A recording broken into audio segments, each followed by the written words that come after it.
Okay, so let's talk about this really fascinating idea, one that has grabbed the attention of millions. The idea that how we hold our bodies can actually change who we are. But you know what? The real story is so much deeper than just a simple trick. It's about letting the person you already are show up, right when you need them most. You know that feeling, right? You're about to walk into a big interview, give a presentation, heck, just say something important. You've done the work, you know your stuff, but then it happens. Your shoulders cave in, your mind goes blank, and you just feel like you're shrinking. See, the problem isn't that you're not competent. The problem is you can't access your own competence. I'm sure you've probably heard of power posing. That idea completely blew up, and it promised this simple, quick fix for confidence. But here's the thing. That was never the real goal. It was just the doorway. Today, we're going to move past all that hype and dig into what this is really all about, and it's something way more authentic and powerful. So, if it's not about striking a power pose, then what are we aiming for? Well, the goal is not to look powerful to other people or to, dominate the room. Nope. It's all about finding a state of presence, a way to unlock your own genuine abilities before fear grabs the steering wheel. So what exactly is presence? Well, social psychologist Amy Cuddy, who really started this whole conversation, defines it just like this. It's not about becoming someone else. It's just about letting the real you, the competent you, show up. It's about not bailing on yourself when the pressure's on. And I love this take from researcher Brené Brown. She says, presence is that moment when you stop performing, worrying about what everyone's thinking, and you just connect with the person in front of you. Think about that. It's a huge shift from performance to connection. Now, psychologist Susan David adds a really crucial point here. Presence does not mean you don't feel scared or nervous. Of course you do. It's the ability to feel those butterflies and still speak anyway. Your anxiety becomes data, just information you can observe, instead of a command that shuts you down. And finally, mindfulness expert John Kabat-Zinn really grounds this whole idea. He reminds us, this isn't a magic trick. It's a practice. It's the simple, repeated act of meeting your fear without letting it take over. And the best part? It's a skill you can actually build. So let's just make this crystal clear. On one hand, you have dominance. That's all outward focused. It's about performing, intimidating, trying to take power from other people.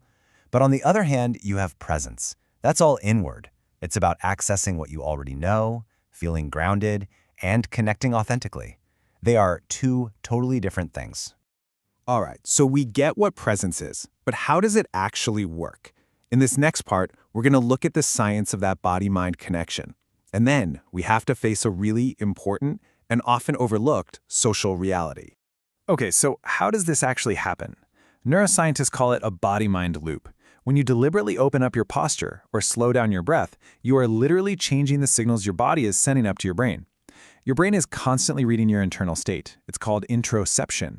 And when it gets these new, calmer signals, and you add your thoughts and beliefs into the mix, a whole new feeling is constructed. It's pretty wild. Your brain is using your body as an ingredient to create your emotional experience. But, and this is a really big but, this is where the story gets a lot more complicated. We can't just talk about projecting confidence without admitting a hard truth.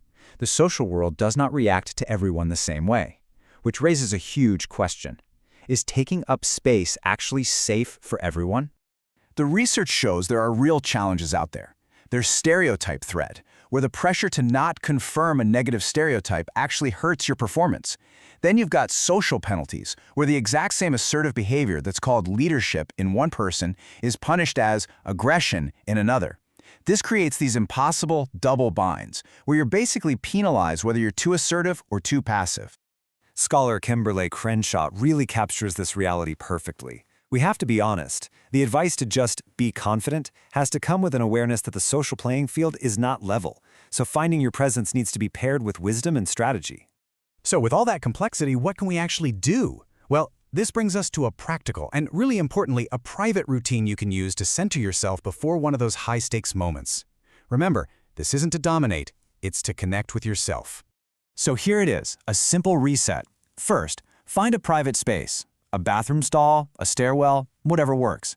Second, just stand with your feet grounded and find a posture that feels open and natural to you. Third, focus on your breath. And here's the key, make your exhale a little bit longer than your inhale. This is a fantastic little hack to regulate your nervous system. And finally, state your purpose. Not to boast, but to contribute. Something like, I'm here to share what I know.